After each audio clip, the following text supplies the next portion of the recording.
While journeying across the sea, the crew of a boat noticed an abnormal object bobbing on the surface right in front of them. As they approached to investigate, they discovered it was something beyond their imagination, triggering a horrified reaction. The haunting chill of evening cloaked the ship as another shift began. Welcome to Wonderbot Animals. Starting his day with a stretch, Mark entered the office.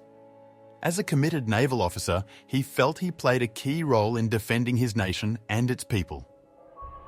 Mark has been fond of water since his childhood. Given his love for his country and for the sea, it was only logical that he served his nation as a naval officer. His work went on unimpeded until around 11 p.m, when a sound echoed to his right. He glanced around but found no one. Shrugging it off as a misperception, Mark returned to his duties. Barely 5 minutes passed before the echo came again, now from his left. He stood up, looking around his office and outside, but still saw no one around. Beginning to feel unnerved, he stepped out on deck for a break. As his lighter flickered on, he spotted two silhouettes approaching. Startled, he lost grip on his cigarette. He quickly chided himself for his anxiety and childish fears. He recognized the figures as two guards going about their usual evening rounds. Mark spent the next few moments engaging in light conversation with them while he smoked his cigarette, trying to calm his nerves. He couldn't identify what had put him on edge that night, but was soon to discover that his instincts were alerting him to a crucial realization. Gathering his composure, Mark returned to the office. How foolish had he been, he thought. Naturally, the footfall noise belonged to the guards, and as they had finished their round on that side of the ship, they shouldn't return. Thus, he was expecting a quiet office, however. After just 10 minutes, he heard the sound of steps again. He held his breath, straining to hear, hoping he was mistaken. But sure enough, the sound of shuffling shoes come from behind him on his right side. Swallowing his fear, he called out, inviting whoever it was to join him and sit for a while. The footsteps paused, then proceeded, stopping in front of a couch. The atmosphere turned even more surreal as a prolonged silence followed. Chiding himself again for acting immaturely, Mark attempted to initiate conversation with the first thought that came to him. "It's a full moon tonight, isn't it?" Surprisingly, he got no reply. Believing he had nothing at risk, Mark gave it another shot. It seemed like a peaceful evening was in store. Yet, there was silence on the other end. Nonchalantly, he returned to his duties. From time to time, he'd throw glances upwards, tuning his senses, but no other noises presented themselves for the rest of his shift. When it was time to retire to his quarters, the strange encounter preoccupied his thoughts. He maintained his silence, thinking it too silly to mention. After all, he was a mature individual conversing with an empty space. How absurd would it appear if his peers found out? He was certain some would rib him endlessly for it. There were, however, others on board who were deeply superstitious, who might conjure up a phantom explanation for the unusual sounds. Gradually, an old tale resurfaced in Mark's memory, a tale grizzled sailors passed on about the ocean's hidden mysteries. It was said there was a ghost of an old seafarer who traversed the waters, a man who had lost his life rescuing other seamen from a sunken vessel. The claim was that the goodly captain would send signals to foretell upcoming disasters so aid could be deployed. Mark had brushed the tale off in the past, but a gut feeling advised him something ominous was on the horizon. The subsequent week found Mark hanging out on the lower deck with his off-duty co-workers. To commemorate their 3-month tenure on the ship, they arranged a small get-together featuring orange juice, light fare, and a friendly round of cards. The company was in good spirits, with laughter and banter filling the air. As he enjoyed the festivities, something on the horizon caught Mark's eye. Squinting, he tried to make it out, but it was too unclear. Alerting his colleagues, they all tried to discern the mysterious figure. Eager for a better view, one of them fetched binoculars. Suddenly, an unexpected fog began to permeate the horizon. A congregation of storm clouds loomed in the distance, alerting them to an imminent storm. The gathering disbanded hastily, everyone rushing to prepare for the incoming weather.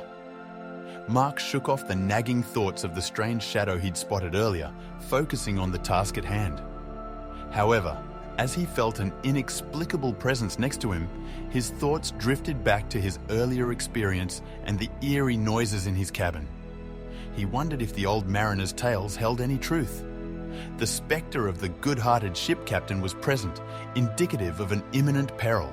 Shaking off any worries, Mark took another look through the binoculars, and the sight that met his eyes sent a shiver down his spine. With no time to lose, he sprinted up to the top level to inform his commanding officer of the unsettling sight. Tom had always been vocal about the importance of reporting any unusual sightings, as the timely communication of unusual incidents could often spell the difference between survival and disaster for the ship's crew or anyone out at sea in distress. Immediately following Mark's report, Tom accompanied him to the bottom deck, scanning the horizon anxiously before he saw what had caused the commotion. Upon seeing it, he let out a horrified yell, shocking the crewmen who were curious as to what terrifying sight was yet to greet them. Tom immediately commanded a change of route towards the impending storm. The team took in their new instructions and promptly maneuvered the vessel towards the storm's core. Some of the officers on the top deck, however, were still unclear about the cause of the sudden change in plan. Mark directed them towards the distance where an enormous ship was barely visible. Yet, right in their path was something else. An officer's pointed finger traced a course downwards until the sailors spotted a stray wooden plank floating aimlessly. Astonishingly, perched upon the plank was a young boy of no more than 10 years. From afar, they were unsure if he was unconscious or merely resting. Mark suggested to Tom they sound the ship's horn to alert the boy. If he was awake, he might indicate that he was aware that assistance was on the way. Tom agreed to Mark's proposal. As every eye on board fixated onto the bobbing wooden plank, the ship's horn echoed into the distance. A collective sigh of relief resonated amongst the crew as the boy perked up. Spotting the rescue vessel in the distance, the boy fluttered something dark in the air to signal their attention. The officers reciprocated with a second blast of the horn as they navigated towards him. They were now within a quarter hour from reaching safety. As the crew readied for the boy's retrieval, Tom stood steadfast on the upper deck, his gaze fixated through the binoculars onto the open waters. The enormous cloud formation behind the boy shifted subtly, making the captain turn pale. His hands shook as his crew pondered what sight had befallen their leader. Tom refrained from revealing his fears. Instead, his only query pertained to the remaining time needed to reach the wayward plank. They responded that they were approximately 12 minutes away from the youngster. The gloomy clouds had concealed the sun, immersing them into an eerie darkness. All anxiously hoped that the heaven above wouldn't unleash its might right then. Tom took a moment to consider his choices. What he didn't share with his team was the presence of a shark just beyond the plank. He was unsure if the shark was merely passing by or had noticed the boy. If they didn't retrieve the youngster promptly, the shark might pose a threat to him. The imminent storm was another concern.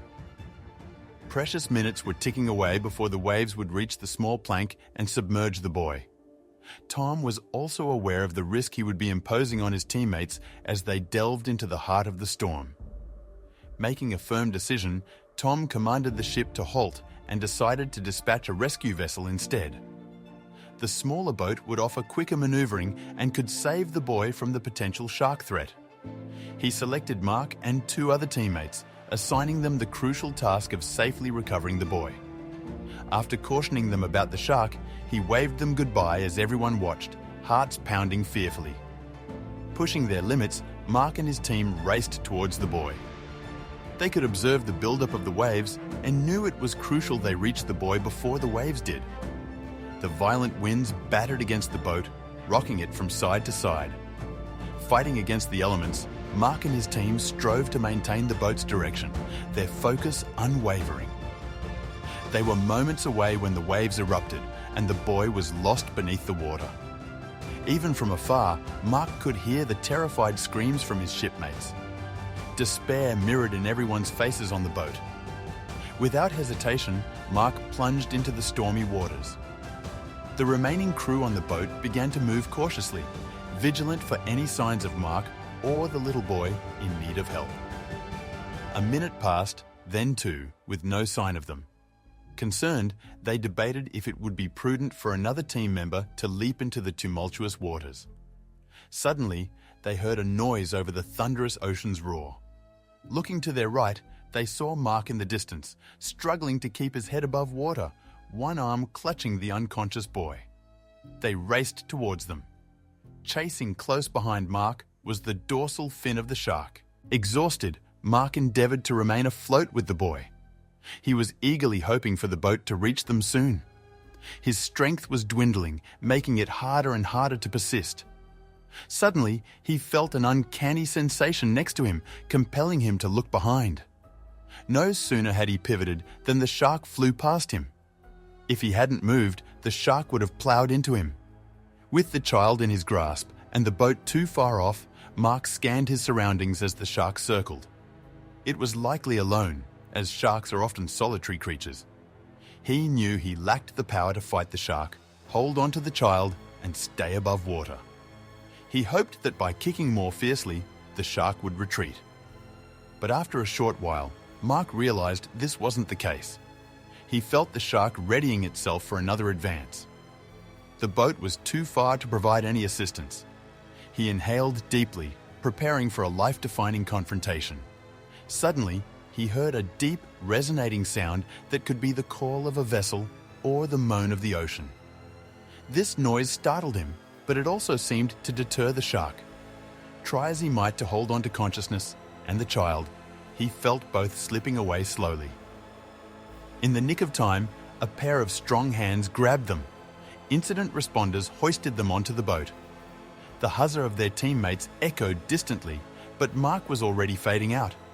However, there was no moment for celebration as the sky decided to unleash a downpour. The rain came hard and quick. The team struggled to prevent the boat from overturning while making their way back to the ship.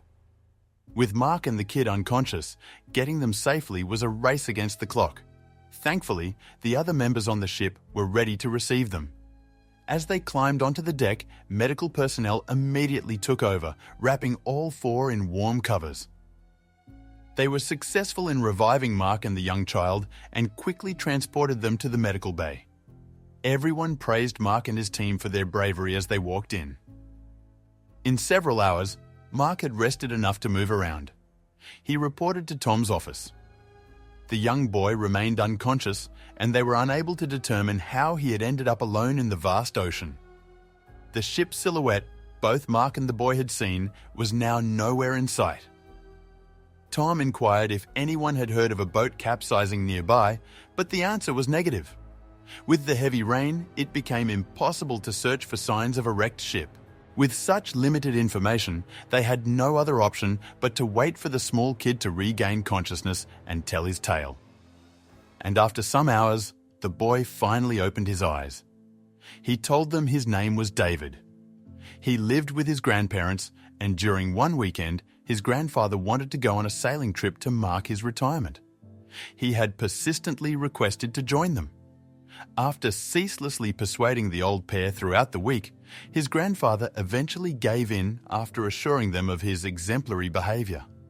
He recounted stories of hours spent with his grandfather studying the weather patterns.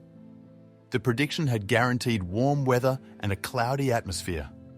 Being his inaugural time on the waters, David energetically darted around his grandfather, barely attentive to the old man's directives. Observing his enthusiasm, his grandfather was adamant that he don a life jacket. After hours of amusing his vivacious grandson on the deck, the tired old man recommended that they have some rest. In no time he was sound asleep, but the spirited youngster couldn't calm down. He stealthily snuck past the softly snoring elderly man towards the deck. Recalling his grandfather's firmness about wearing the life jacket, he hesitantly put it on before advancing towards the deck once more. He stood by the railing, observing the fish as they floated by the boat. His curiosity was piqued by a floating plank approaching him. The inquisitive youngster extended his hand to get the plank, but the waters continuously drifted the piece of wood beyond his reach. With one hand gripping the railing firmly, David overstretched himself into the waters. The boat jerked, and his grasp of the railing loosened. He plummeted into the water with a resounding splash. Petrified, David shouted, but there was no one around to listen to his cries. The life jacket kept him from sinking, but he was unable to swim. Swiftly, he clung to the plank, mounted it, and tried to paddle back to the boat. Regrettably, the waves drifted the boat further beyond his reach. Terrified beyond belief, David clung to the plank and yelled for assistance. In no time, his only view was the vast seawater all around him. Despite this, David remained determined. He spotted some black plastic bags in the water and tied them together. Waving the bound plastic bags, he hollered for help in the hopes of getting the attention of any nearby boats. As David was recalling his ordeal, one of the crew members unexpectedly entered the room. He swiftly offered his apology and handed his phone to Tom. Apparently, David's story had hit the headlines. The moment his grandfather awoke and found him missing, he feared the worst and sought public assistance in searching for his missing grandson. Various news channels and blog sites showed interest in his story, causing it to blow up and become a trending story in the news. Multiple individuals had launched their boats in an effort to render aid, including professional help from the Coast Guard. A sense of relief washed over everyone when David was found. The worry of David's grandparents, thinking of their grandchild lost at sea, could only be imagined. Tom passed along instructions to his team to inform the relevant bodies that they had located David. Remarkably, the young boy seemed to form a strong connection to Mark, following him every place he went.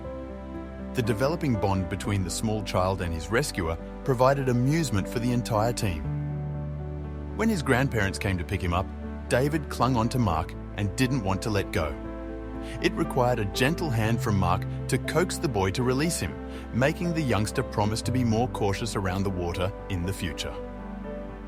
Gratitude flowed from the grandparents, expressing that, without Mark's keen observation, their grandson could have been lost in the vast expanse of the sea. 3 days following the incident, Mark was standing on the back deck when he heard sounds from his right. He no longer worried about seeming juvenile or ludicrous. There were multiple occasions where a bizarre sensation had gripped him, prompting him to believe in the tale of the ancient captain's spectre. Now, he was convinced that same familiar spectre had appeared by his side again. Mark drew in a deep breath and expressed, "Thank you.